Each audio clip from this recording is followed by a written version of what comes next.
right, welcome everyone to Great Futures Fair. Miss Jessica here. I would love to introduce our very own Kathy Cook. She helps with all of the fundraising for the club. So please give her a warm welcome. And we're just going to kick it off with, Kathy, can you just tell me a little bit about yourself? Absolutely. I'm again, Kathy Cook. I have two sons. I have a 22-year-old and a 24 or 25-year-old now. I've been married to my husband going on 30 years this summer. We were high school sweethearts. We did break up for 1 year when we both went to college, but then immediately got back together. We've lived in this area going on 23 years. We totally enjoyed the area. It's just such a great community living in Westchester Liberty. There's so many just awesome people, great kids, great schools. So yeah, that's pretty much my brief bio in this area. Yeah, perfect. Can you kind of dive deeper into your childhood experience, kind of any highlights you would like to share? I grew up in Sydney, Ohio, which is about an hour and a half north of here. It's a small farming community. I was I have a sister, a younger sister, and then of course my mom and dad.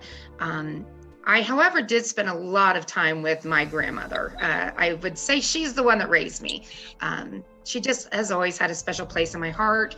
I would go up with her. She would set up at flea markets on the weekends, do all just kinds of fun stuff. And that was my favorite person to be with growing up.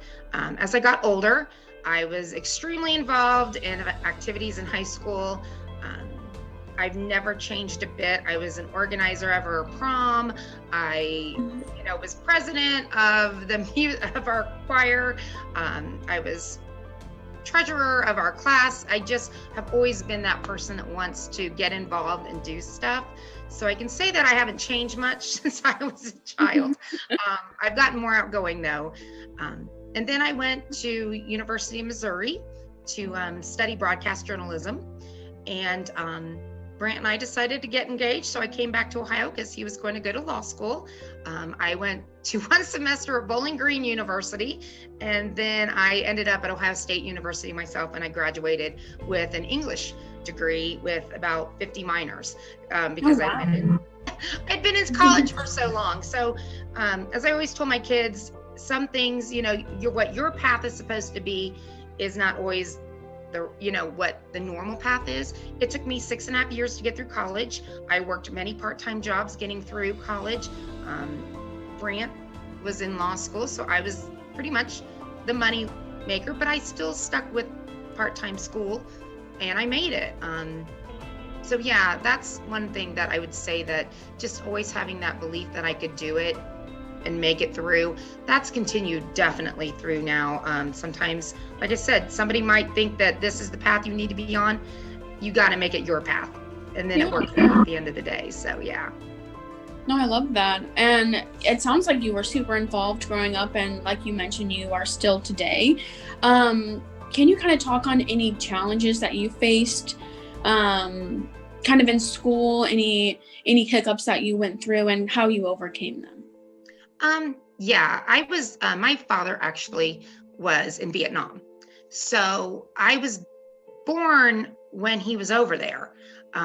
So he had been drafted and had to go to Vietnam. So when he came back, I was already 2. I didn't know him at all. And so my father and I did not have that close relationship because I didn't know him literally the first 2 years of my life. He went through some PTSD, some post-traumatic, he had a difficult time coming back from Vietnam, as a lot of, our armed forces do. So that also put another barrier in our relationship growing up. So it took me until I became an adult almost to overcome some of those barriers that we had both put up. Unfortunately, my dad passed last year, but I will say that I was up there every day, with him. He passed of a brain tumor. But the relationship that I had as a child definitely was not the relationship I had, as an adult. And so I had to choose to get over that relationship because I knew a better relationship, could be could evolve if I put forth effort and he put forth effort. And thankfully, like I said, upon his death, we were extremely close. So that was, like I said, growing up, I would never have guessed that at the age of 53 that I had the relationship with my father that I did. But you know, you can't always just pigeonhole somebody and write them off. You can grow, for sure. Yeah, it sounds like obviously relationships are really a big part of your life. You know, the growth that you had with your father and then the one that you have with your grandma. What advice do you have with having that close circle of people in your life to support you? Well, I've always said, people always have said, I don't know how you do it all, Kathy. And I've said, if I don't have the support network, that safety net that I do, I wouldn't be able to do it. My husband is my biggest cheerleader. My grandmother was always my biggest cheerleader. My mom and dad, like I said, once I started, you know, becoming into adulthood, they were my biggest cheerleaders. Even my kids are fully supportive. I have a great close network of friends. Just having that safety net, knowing that if I do fail, they have my back. But at the end of the day, going through the process of whether I'm scheduling an event or I've had some health issues in the past, they have been there through every step of the way, bolstering me, pushing me on, and just loving me. And I hope I do it back for them as well. So, yeah. Yeah, it sounds like you are a very giving person, Miss Kathy. Oh, I try. You also mentioned being on committees growing up, being involved in event planning, and that sounds a lot like what you do today. So what advice do you have to our members, kind of just like following their passion and getting out of that mindset that a job has to be this boring 9 to 5, that they can still do what they like to do and align it up with their passions and their hobbies? Absolutely. That to me is the number one thing I always tell my kids. I have a senior at OU. He's trying to figure out what he wants to do with his life.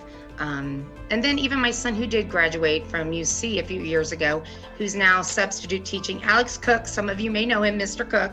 But that first you have to find that passion, and don't ever give up that passion. Your passions start when you are young. Remember those passions as you get older. You don't typically, you may gain new passions, but the ones that are still in your heart will always be there. And once you find those passions, then figure out a way to work with them. There are so many opportunities out there that people don't even realize. My son, my one that's graduating from OU, he went into business because that's what he thought he had to go into going into college. It was just what he thought, that, okay, this is my path that I want, I'll go into business. He hated math. We tried to tell him, there's no way you're going to like business school. Sure enough, a year later, he's like, I need a new major. What he did is he talked to some of his friends, and one of his friends happened to be an older student, and introduced him to a whole new degree none of us even knew existed. And he loves it. It's a hands-on type of degree, that he's in a woodworking shop building things. But that's Evan, that's his passion. He likes to use his hands. He's not the type to sit at a desk all day long. He likes working with people. So I know at the end of the day, this finding that perfect fit for him will work out. And then you have to try new things. Don't be thinking that this is the path I'm on and I'm scared to try it. If you fail, so what? It's a learning curve. You know, I have failed so many times. I cannot even tell you. But you have to just keep trying, keep plugging away. And I truly do believe your passion's what win out at the end of the day. And the last thing, don't settle. It just makes me so sad when people settle into a profession or a lifestyle or whatever, because they just don't, they're scared to get outside of their box and not try new things. Like even taking the job with the Boys and Girls Club, I have always volunteered my services to places. I told Miss Patty that no, I don't want a job. This is not for me. But working with Miss Jessica and all of the other people at the club has been just so rewarding. And it's because I stepped outside of my comfort zone, outside of my box, to say, you know what, I will try this and see how it goes. So that's my last thing, is just, sometimes you got to get outside of that comfort zone and try new things as well. And usually those passions will arise out of that too. So, yeah. Well, Miss Kathy, this interview has been full of advice for our members. So thank you so much. Absolutely. Thank you for your fresh perspective, and kind of, leaving our members with some new things to think about. So I know. Yeah, it's such a big wide world out there. I don't want people to forget that. So, well, thank you very much. And that concludes our interview for today. Thank you.